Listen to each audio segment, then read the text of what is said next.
Hey guys, it's me, Sasay, and welcome back to my channel.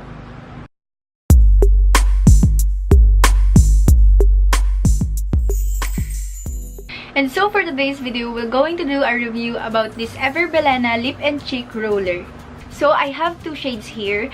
This is the Nightberry and Red to Go. Ayan, I avail it from Lazada kasi laging walang stock or hindi pa nag-i-stock yung Watsons dito sa amin sa may La Union, sa may San Fernando. So I decided to order it online. I tried in Shopee pero super duper medyo napatungan na yung price, and then nung nag-sale yung Lazada, yung birthday sale nila, is I avail it for 250 pesos, dalawa na sila. Hindi ko makuha yung isang shade kasi kapag bibilhin ko yun, another 250 pesos pa rin ulit, and parang nanghihinayang ako sa pera ko kasi hindi ko magagamit yung isang shade.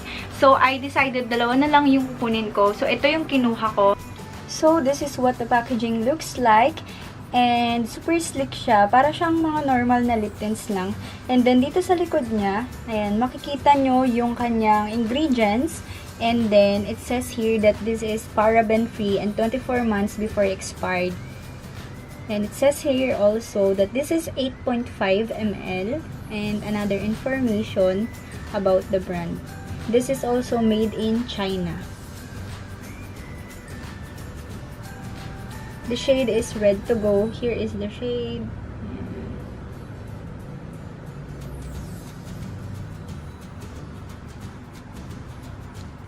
Ang retail price nito is 125 pesos. And then, ang makukuha mong amount ng product is 8.5 ml. So, okay na din yon sa price niya. And dito sa packaging niya is super ganda naman siya. Pero hindi naman siya naiiba sa ibang mga lip tints, mga local lip tints natin. So, meron siyang plastic dito. And I'm going to open it. So, I'm going to swatch it to you guys and share my thoughts. And by the way, guys, I'm not wearing any makeup, just my kilay and then mascara. I don't have anything in my face right now. Only moisturizer and sunscreen. So, unahin natin yung Red to Go. So, iswatch muna natin siya sa aking kamay. And makikita nyo, hindi ko talaga siya inopen. Kaka-open ko lang talaga. So, roller siya. And, walang nahuhulog. So, this is water tint. Okay, ito yung Red to Go. Medyo mahirap ilabas yung kanyang color. Pero it's nice. Yung color niya is maganda. Okay, so ito na yung kaya ko na ipalabas dito sa lip tint na to. This is the Red to Go. Next one is the Nightberry. So, this is medyo darker siya compared sa Red to Go.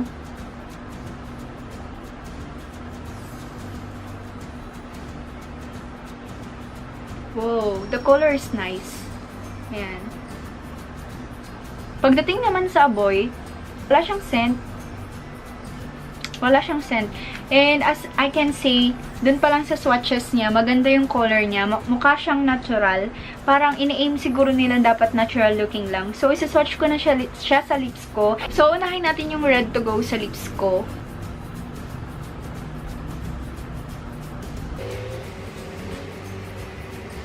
So, this is the first swipe. Second swipe. Third swipe. Fourth. Fifth. Sixth.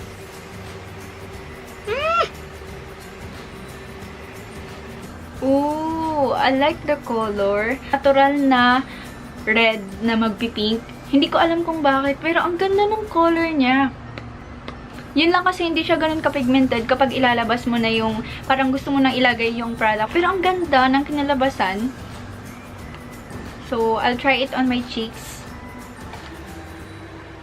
One swipe meron. Okay. Okay. Isang swipe mong ganun, merong lalabas na konting-konti lang, pero hindi ganun kasapat sa ilalagay, sa gusto mong amount. So, i-build up ko pa yung color kapag kaya pa niya. Hanggang sa makuha ko yung desired na amount na gusto ko.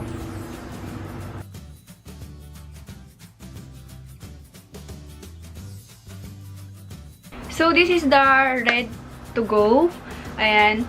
Feeling ko, ano to, nasa more natural, nasa more, ano siya, natural na side siya. Yung bang parang, hindi ka nakalip tint, ganun. Hindi ka nakalip tint na parang, ano lang, normal lang na lips mo and normal na rosy cheeks. Yun yung napansin ko. And yung color niya, super ganda.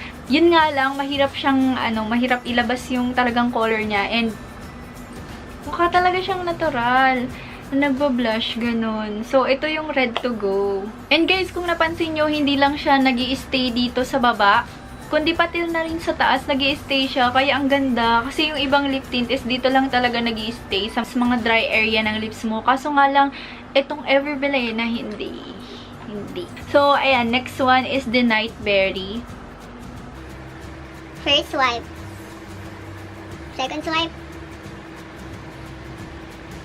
Third.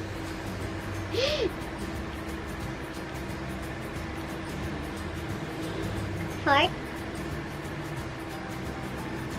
Fifth. Sixth. 7, 8. Look at that! Hindi siya nag-i-stay lang dito. Meron dito sa taas. Oh.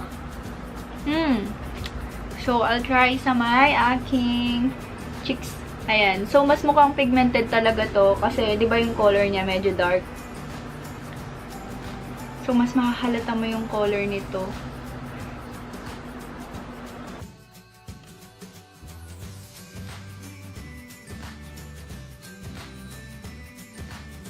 So, this is the Night Berry. And, maganda yung color niya. Maganda as in.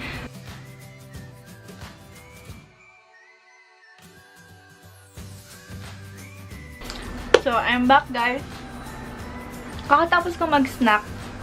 And, uminom ako ng water and Smart C. And, ang napansin ko, medyo nabawasan yung ano niya, yung pigment niya sa lips ko. And, nag-transfer siya dun sa may mouth ng pinag-iinuman ko, ganun.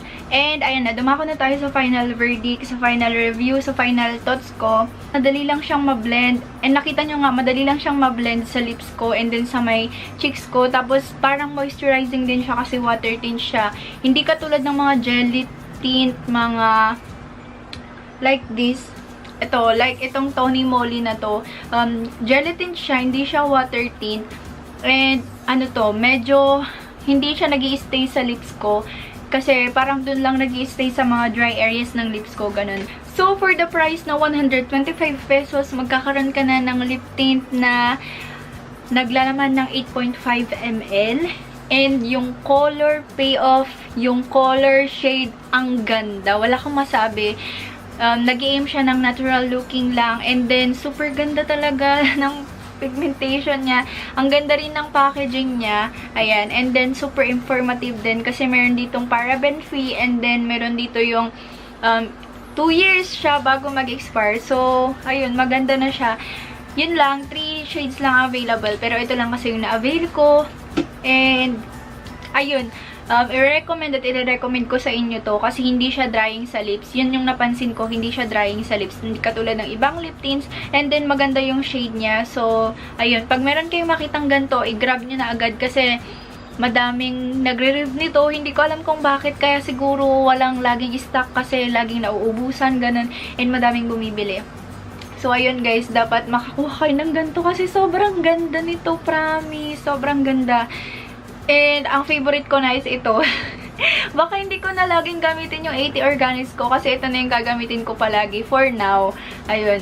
So, ayun guys. I hope nakatulong tong video na to para sa inyo kahit na late na talaga ako.